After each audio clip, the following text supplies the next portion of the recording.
Hello there, you guys. Namaste, and thank you so very much for being here. What is up?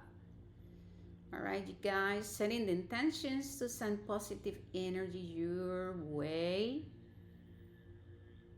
calling in the manifestation of divine truth, and I speak blessings of health, wealth, prosperity, and love upon you and your loved ones. Okay. Thank you guys for being here once again. All right, so we have cleanse the energy, set intentions, and now these are gonna be general messages. All right, my loves. I feel guided um, to start with this very divine feminine oracle. Okay, I enjoy this oracle because it speaks about positive energies and then also challenging energies. Let's call them challenging.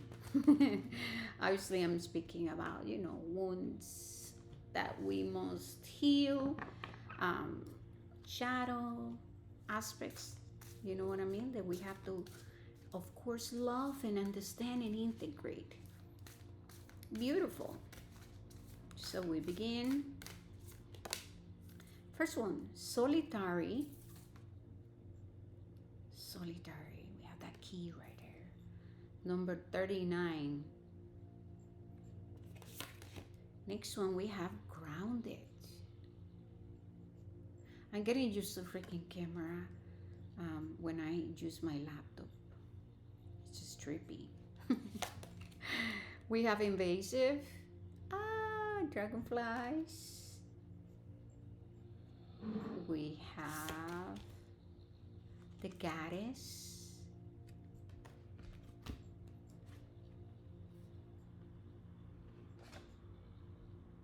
Okay. This feels pretty good. Pretty good. Bottom of the deck, we have alchemic. Alchemic. I'll take that one. Bottom of the deck. All right, you guys. So first of all, let's talk about getting grounded first. So if some of you are going through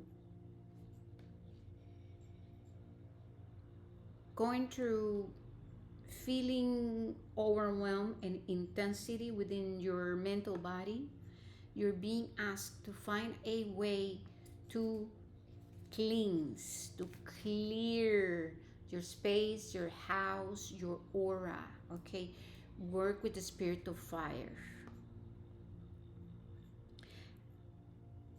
Also, I'm hearing exercise, movement, dancing, yoga, stretching, freaking clean your house, but it's very important to tap into your physical vessel. You're also being reminded of the importance of um, taking spiritual baths, paying attention to the people around you. You're being advised to journal, to ask yourself, for example, each day, all right, how do I feel? What's going on in my mind? What is my physical vessel telling me? If I'm okay, but then I don't know where I'm draining in anxiety, like what's going on? You know what I mean? Your guides, the ancestors,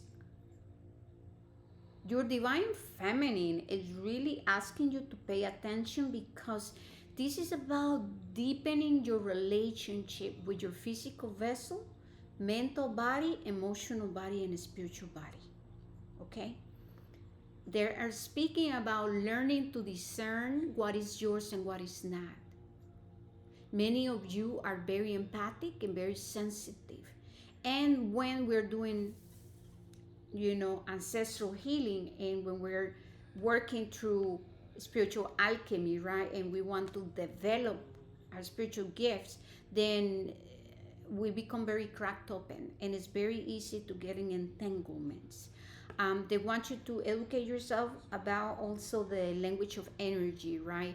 Understanding the chakras, understanding how to rituals and ceremonies, how to maintain spiritual maintenance, and then learning to communicate, or learning to communicate with your physical vessel, learning to communicate with yourself, because I'm hearing something about self-criticism or going into the defensiveness. Okay, sometimes when we are very afraid of going through disappointment, hurt, or feeling rejected or abandoned, um, we kind of start to like punish ourselves even before anything happens. Like we go into our mind, right? The inner child have created this way of dealing with situations that triggers our past, our childhood, right? And we start to tell ourselves freaking stories.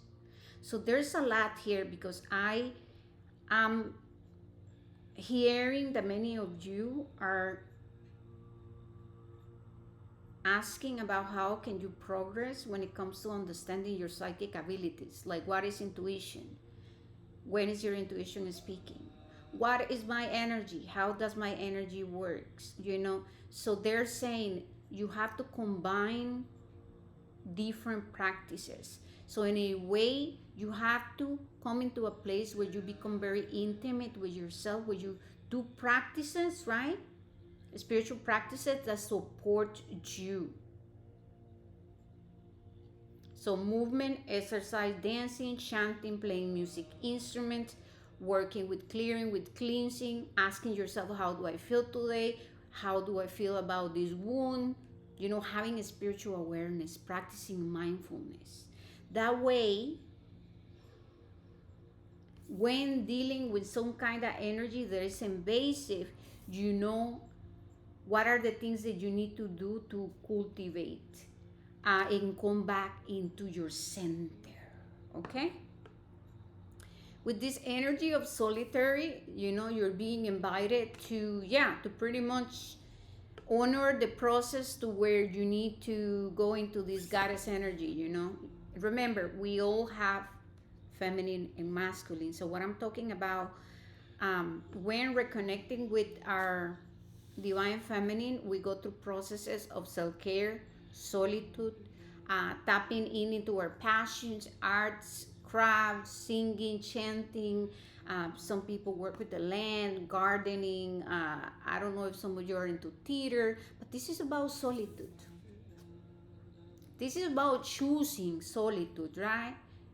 It's not about loneliness. It's about, I know that I'm working through some things right now. This some kind of reconciliation, getting to know myself better, or going deeper, or I have to choose this period of, we're gonna say, hermit mode, because I am giving back to myself. I'm preparing myself also to strengthen my spiritual gifts. Okay, my spiritual gifts.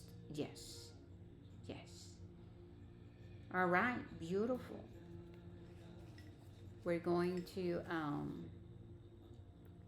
use a different oracle to check on, anything else that needs love, understanding, support, clarity, anything that brings comfort or clarity, right? What is it that we need to know? How can we help this beautiful collective? Thank you. What are the messages that they need to know?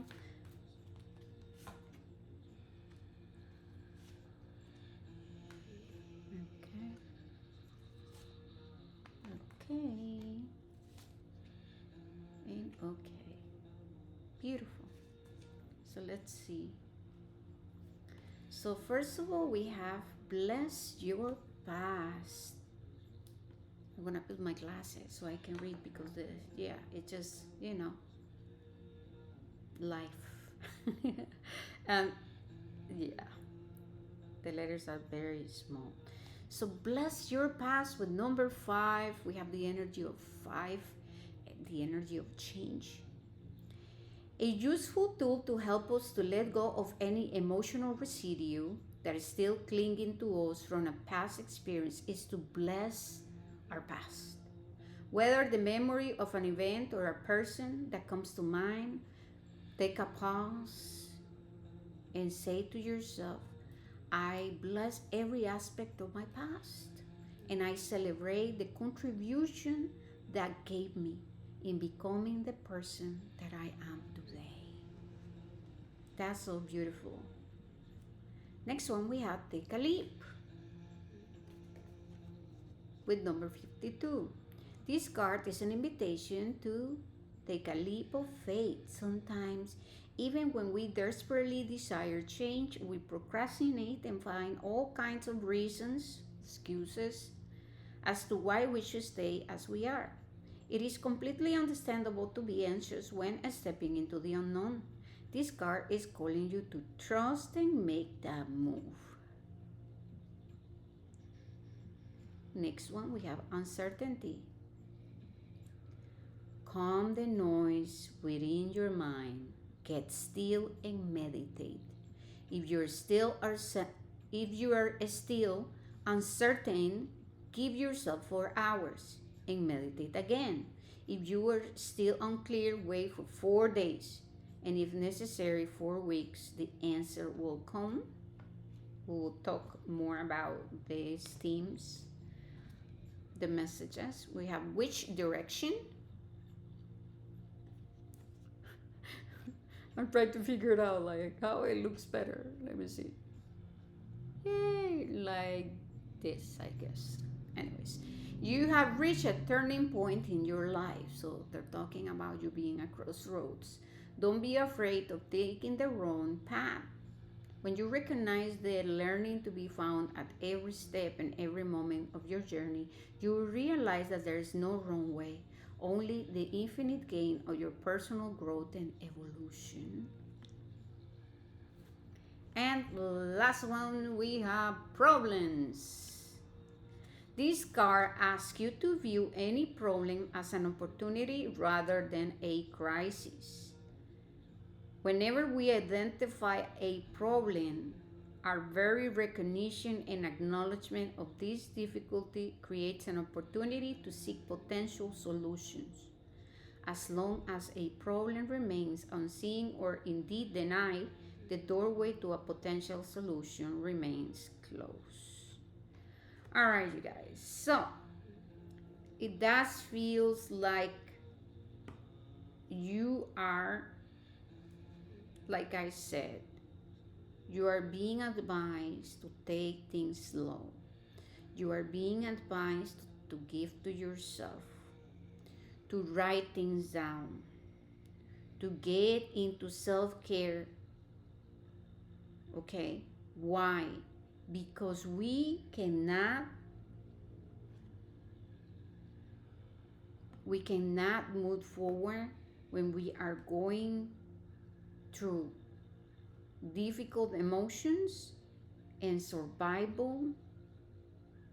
Okay, I would say it's not healthy to do that. It's not healthy to deal with very challenging situations from a place where we are ungrounded, where we are acting in a very impulsive way. And so they're saying, all right, let's see what is it. How can we navigate the challenges? First of all, let's become mindful. Let's be aware of what's going on in our mental body. Let's give to ourselves. Take a step back if you have to. We have to focus on meditation, right? How can we deal with uncertainty? You need to ground yourself. Meditation, prayer, writing things down, breath work.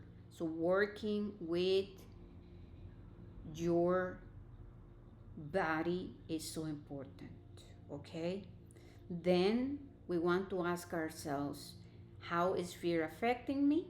What are my patterns, right? How do I have the tendency to deal with fear? What happens to me? Do I get paralyzed? Do I go into being impulsive?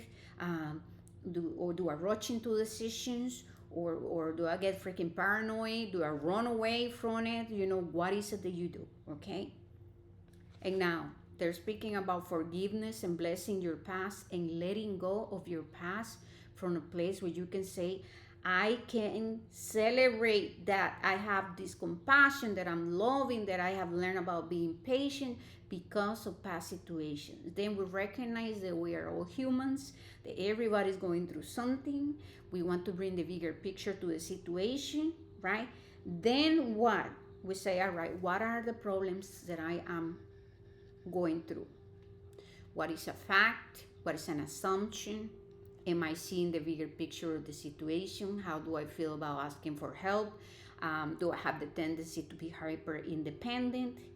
Um, do I need to learn new skills? Do I have to pay someone to get some things done? Do I have to talk to my family, ask for help? Do I need to quit this job because I cannot function? How can I support myself? You know what I mean? This is the thing. Unpacking things and not going into a place of freaking, being all over the place. So there's a lot of growth here, and I can even feel it because I'm in your energy, obviously. And I really want you to connect with what I am saying, to feel and to embrace a new way to respond to life. Okay, because I feel that many of you go to the extremes. Okay, now which direction, right? When dealing with crossroads, once again, what are the possibilities? Is fear blocking me from seeing the possibilities? What are the stories I'm telling myself? For example, okay, let's say that you are being guided to do what I do, for example, because I know that I attract a lot of people who are meant to, you know, be supporting the collective, like me, in their own way. Um, let's say that you want to communicate, you want to be sharing your story, you want to start tapping into your psychic gifts and channel messages. All right, but okay, I am feeling guided to do that. I'm very passionate, but then I start to like look on YouTube and I start to compare myself. No, there's millions of people doing this. No, look at these people on TikTok. I don't have a chance because, you know, do you have the tendency to do that? If you want to become a healer that's working with crystals, or Reiki healer, or if you want to work in a bank, I don't know you, I don't know your life. What I'm saying is, what are the stories that you tell yourself that create the limitation? That's what your guides are saying. What is true and what is an assumption? How is fear not letting you see that there are infinite possibilities? Where am I holding on to lacking and scarcity? How am I perceiving life? You know what I mean? Because you are being guided to adopt a new perception and a new perspective. The divine mother wants for you to experience something new. However, do you believe in miracles? We speak about miracles, but do you believe in miracles? Would you give yourself the chance to experience that? Do you know what I mean? We are the ones, most of the time, we limit ourselves and we limit creation. And so, what if we throw all of the shitty programmings and conditionings and all of the stories away and we say, you know what, like, this is in my heart, I'm gonna give it a try. Okay? And now, making mistakes, oh well, nobody is born a master, right? I'm not here doing this just because. I've been investing in this for years. And shit, looking back, I can see the difference. I didn't give up though. I can be very stubborn. My Mars is a Taurus. Okay? That means my divine masculine is Venusian energy, is Taurus. When I go after something, get out of the way. Okay, I'm the same way, protecting what I love, my family, and those who are with me. You know what I mean? So I used to be stubborn in an unhealthy way, right? Where I would be very rigid and out of fear, I would like limit myself and be like that, right? Obviously, now I use that stubbornness into empowerment, into like, there's no way, nothing is gonna stop me. Even if I have to walk alone, be alone, if I have to do what I have to do, I'm gonna show up. So just sharing, okay? Take a leap of faith. Take a leap of faith. Learn a new skill, improve your life, change the way you perceive life, the world, others, and yourself.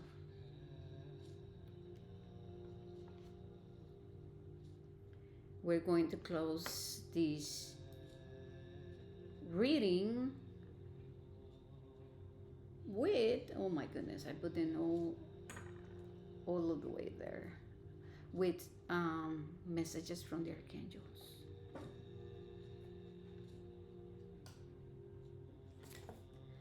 I just rearrange a bunch of stuff and I feel like I'm like like what is gonna go wrong? Oh hell, things are gonna start falling. All right, they're saying 3, so we take 3 messages. And by the way, thank you so much for being here. Please don't forget to like, subscribe, and let me know if this resonated. Beautiful. We have Archangel Raphael and Archangel Uriel. And you guys got the Emperor. This is about self-empowerment, the leadership, right? Being the leader of your life. Taking accountability and responsibility. Like I said, get stubborn with the things that brings joy and passion and that make you feel worthy and beautiful or good looking in your own freaking way. Get stubborn with positive change, with growth, with expansion. Get stubborn with taking even accountability and saying, take pride on it. Take pride on saying, you know what, I'm not perfect and sometimes I make mistake. However, I'm not afraid to correct. I'm not afraid to apologize. I'm not afraid to say I'm sorry, I'm not afraid to take on somebody else's criticism. At the end of the day, okay, tell me what's up. I will sit with that. It's time to go there into that energy of it's okay to be a freaking human. Stability and efficiency, sorry, taking charge of a situation. Ambitious plan, that's what I'm saying. You have to sit on your throne. You have to sit on your throne and say, I belong here and I'm gonna freaking do it, okay? Ace of Raphael, a positive new emotional experience, fulfilling romantic relationships, deep and lasting spiritual insight. This is about as you allow yourself to go through all of this beautiful transformation, you know what? You are going to attract beautiful experiences in your life. Knight of Raphael with romantic and dramatic, poetic and introspective. Committed romantic relationship, being swept off your feet, situations or topics that make your heart flutter. So, okay, for some of you who have been talking about talking about with God, talking to God, or your guys about, I would like to experience healthy friendship, relationships, collaborations. Well, Raphael, thank you because it is here. All right. Okay, well, it's been beautiful. Thank you guys so very much. May you be blessed. Like I said, don't forget to like, subscribe, and you can just leave me a heart emoji. That was pretty cool. I hope you guys get to see that. Blessings. Peace.